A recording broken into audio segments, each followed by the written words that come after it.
Title আর thumbnail দেখে তোমরা হয়তো বুঝেই গেছো আজকে তোমাদের সাথে আমি কি শেয়ার করতে চলেছি। হ্যাঁ, আজকে আমি তোমাদের সাথে ভুটান ঢোকার প্রসেস সেটাই পুরোটা ডিটেলসে শেয়ার করব। তো এই যে দেখতে পাচ্ছ আমি কিন্তু এখন ইন্ডিয়াতেই আছি, মানে এটা জয়গাঁও। আর ডান দিকে যে বড় ওয়ালটা দেখতে পাচ্ছ এটা কিন্তু ভুটান আর জয়গাঁও, মানে ভুটান আর ইন্ডিয়ার মাঝখানের যে ওয়াল সেটা।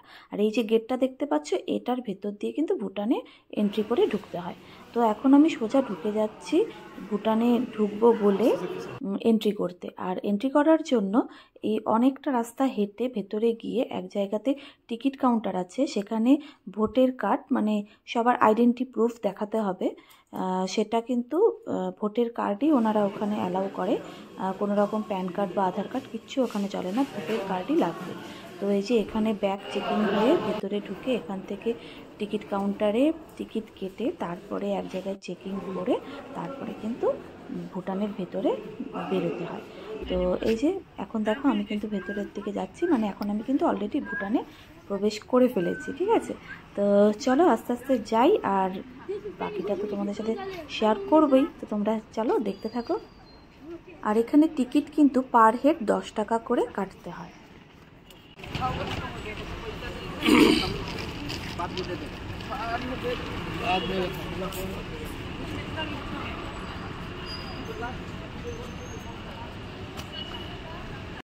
Hello friends, welcome back to my new video. আজকে আমি চলে এসেছি ভুটান ফুলসিলিংয়ে। তো এই জায়গাটা আমি তোমাদের সাথে শেয়ার করব। অলরেডি দেখালাম যে কিভাবে আসতে হয়, ঢোকার প্রসেসটা। তো চলো এখন যাওয়া যাক, আর ভুটানের কিছু রুলস সেগুলো তোমাদের সাথে আমি শেয়ার করছি।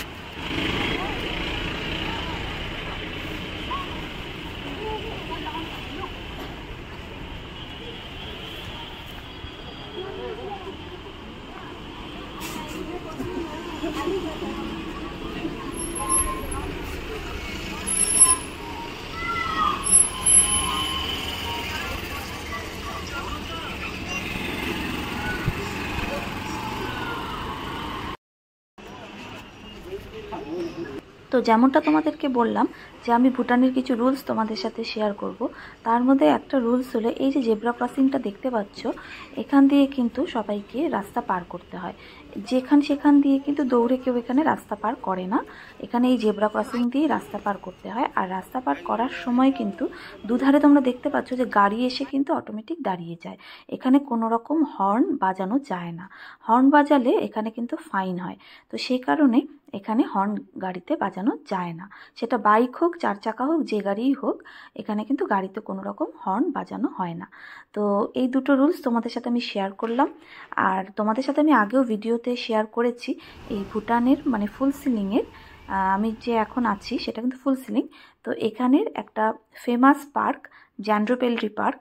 তো চলো এখন ভেতরে ঢুকে এই পার্কটাও ডিটেলসে তোমাদের সাথে আমি শেয়ার করব। আর এই পার্কটা দিনের বেলাতেও আমি তোমাদের সাথে শেয়ার করেছি, তো আজকে রাত্রিবেলাতে এই পার্কটা দেখতে কীরকম লাগে সেটাও তোমাদের সাথে শেয়ার করব। তো তোমরা সাথে থাকো, আর আশা করছি ভিডিওটা তোমাদের ভালো লাগবে, তোমরা দেখতে থাকো। এখানে একটা বোর্ড আছে, এখানে পার্কের নামটাও লেখা আছে, এখানে জ্যাংডো পেলরি পার্ক এরিয়া। তো পার্কের নাম এই বোর্ডটাতে লেখা আছে, প্রথমে ভুটনিজ ভাষাতে লেখা আছে, তারপরে ইংলিশে লেখা আছে। তো ভুটনিজটা আমি পড়তে পারি না, তো যাই হোক এই যে বোর্ড, এখানে লেখা আছে সব ডিটেলসে। আর এই হলো পার্ক, খুব ছোট পার্ক কিন্তু খুব সুন্দর।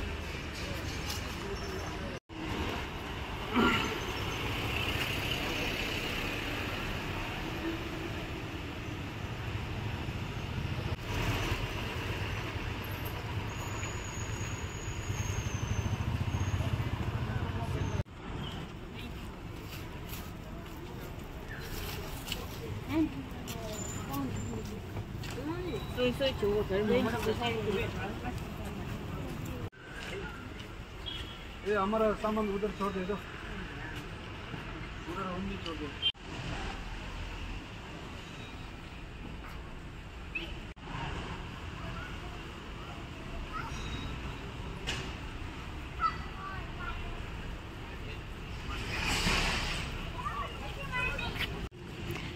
পার্কের ভেতরে কিন্তু এইরকম একটা মন্দিরের মতন করা আছে, মানে আমরা মন্দির বলবো, আর এটা বুদ্ধিস্টদের প্রার্থনা করার একটা রুম।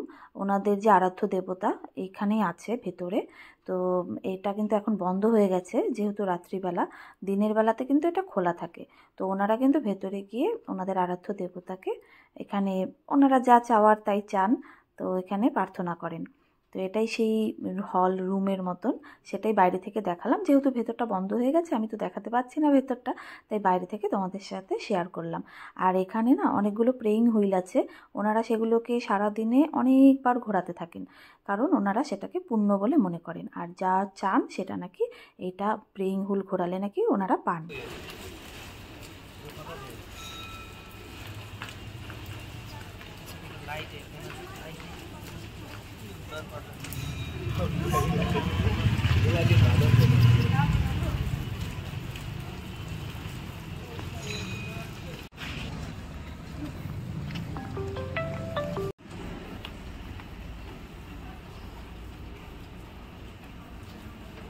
তো আমিও দেখো মন্দিরের ওপরে কিন্তু উঠে গেছি।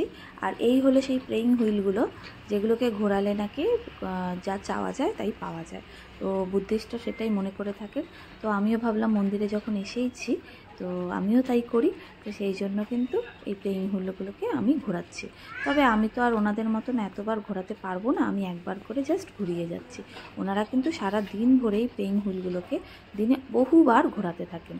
তো ওনারা এখানে প্রার্থনাও করেন, এই প্লেইং হুইলগুলোকে সারাদিন ভরে ঘোরান সকাল থেকে রাত পর্যন্ত। তো ওনারা এটাকেই পুণ্য বলে মনে করেন। তো চলো এটাও তোমাদের সাথে আমি শেয়ার করলাম।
পার্ক থেকে কিন্তু বেরিয়ে গেলাম, এবারে আমি চলে যাচ্ছি আবার ইন্ডিয়াতে।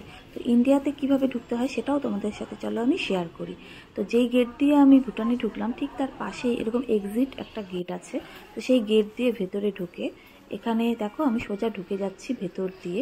আমি কিন্তু ডিটেলসে শেয়ার করার চেষ্টা করেছি, সব জায়গাতে ভিডিও অ্যালাউড না, তাও আমি চেষ্টা করেছি যতটা পারি তোমাদের সাথে শেয়ার করব। তো এই দেখো এখন যে যাচ্ছি সামনে কিন্তু এই যে পুলিশ দাঁড়িয়ে আছে, তো ওখানে আবার আমাকে আইডেন্টি কার্ড দেখাতে হবে। তারপরে কিন্তু এই যে এখন আমি ইন্ডিয়ার ভেতরে এখন ঢুকে পড়েছি। তো এই ইন্ডিয়াতে দেখো ভুটান গেট থেকে বেরিয়ে এখন আমি একদম ইন্ডিয়াতে এখন পৌঁছে গেছি। আর ঠিক বেরোনোর সময় এখানে দেখো একটা মেইন যে ভুটানের গেট সেটাও তোমাদেরকে দেখাচ্ছি। আর এই গেটটা কিন্তু হেঁটে ঢোকা যায় না, এই গেট দিয়ে ভুটানে শুধুমাত্র গাড়ি এখান দিয়ে ঢুকতে পারে। এই যে গেটটা দেখতে পাচ্ছ এই গেটটার ঠিক পাশেই এরকম একটা চাপা রাস্তা আছে।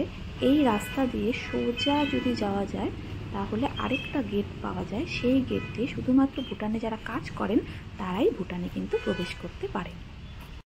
তো তোমাদেরকে আমি দেখালাম যে কিভাবে ভুটানের গেট দিয়ে ভেতরে আসা যায়।